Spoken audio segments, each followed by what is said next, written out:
Hi, welcome to the Gamesplainer. I'm Jeff the Gamesplainer, and today I'm gamesplanning Century Spice Road. So, it's been a year since I've played Century Spice Road. Do I still like it? What do I think of it? All that stuff will be answered. So, let's start with the current information. We have a new version of Century Spice Road, or the second one in the trilogy, coming out this weekend at Gen Con. I'm looking forward to getting my hands on that. I don't yet have a copy of it, but I will get a Gamesplan up as soon as I do. I understand that the second version, I believe it's called Eastern Wonders, it links together. So it plays on its own, Century Spice Road plays on its own, but both of them link together and play together. So I'm looking forward to trying that out and seeing how that actually runs and how that works in practice.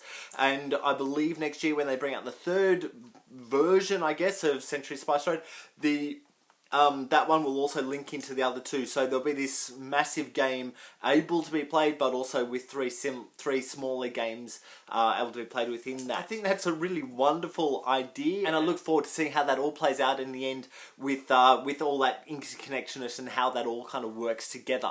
I have played this a number of times. I find that Century Spice Road is still a game that I fall back on. So if I've just got 20 minutes or so where I'm sitting around not doing anything, and I've got people with me who are also sitting around not doing much, or waiting for another group to finish their game or whatever, I'll usually pull out Century Spice Road, we'll have a quick game of it, have it played through, and it plays relatively quickly. I have played games, I think I may have mentioned this in the previous videos, but I have played games where I'll be playing a card and taking the spices, and by the time I've got the spices and the cards kind of in my hand again, I'm kind of looking at it and the game's back to me. So it runs relatively quickly, and I really like that. The fact that it runs quickly with this size game, which is it can play up to 5 players, I find that generally 4 or 5 player games, especially on the 5 player count, tends to go a little bit slower. Of course, everyone's kind of like, oh, I gotta think, I guess I can do.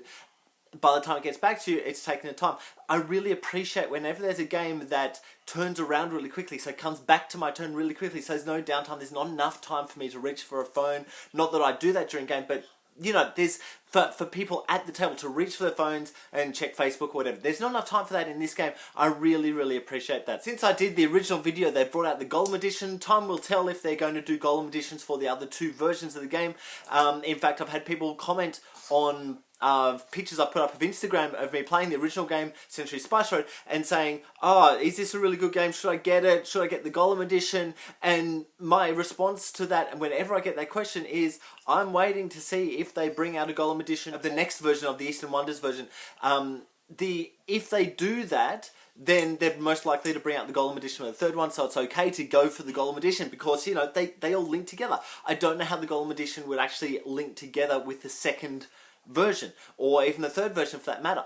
So there is that quandary, that question mark over that. I haven't seen any sight of a Golem Edition of the second version, so my instinct on it is to not buy into the Golem Edition if you're going to get the trilogy. If you're just going for the one game, the Golem Edition, I understand, is quite fun and is another way of looking at the game. I personally have the original, the Eastern Wonders version, that uses that Eastern thematic idea, and that works fine. I've got no problem with it at all. So I'm not a huge Golem fan, so you know, it doesn't really matter to me. But other people are, and other people have asked the question, so we move forward with that. I think that this is a really wonderful game. I think that's worthwhile having a look at. Go back and watch my videos. It's been a year, as I say, since I've done those videos originally. It plays really well. It plays really quickly. It plays really straightforward for people who aren't huge gamers. So it can actually be quite a nice little gateway for people who haven't played before. I'll leave it there. If you've got any comments or suggestions about Century Spice Road, please write them below. If you have any games that you wish to be Gamesplained, please shoot me an email at thegamesplainer@gmail.com. Follow me on Instagram and Twitter at thegamesplainer to see what games I've been playing. Subscribe to my videos to keep up to date with the games that I'm gamesplaining. And until next time, enjoy gaming.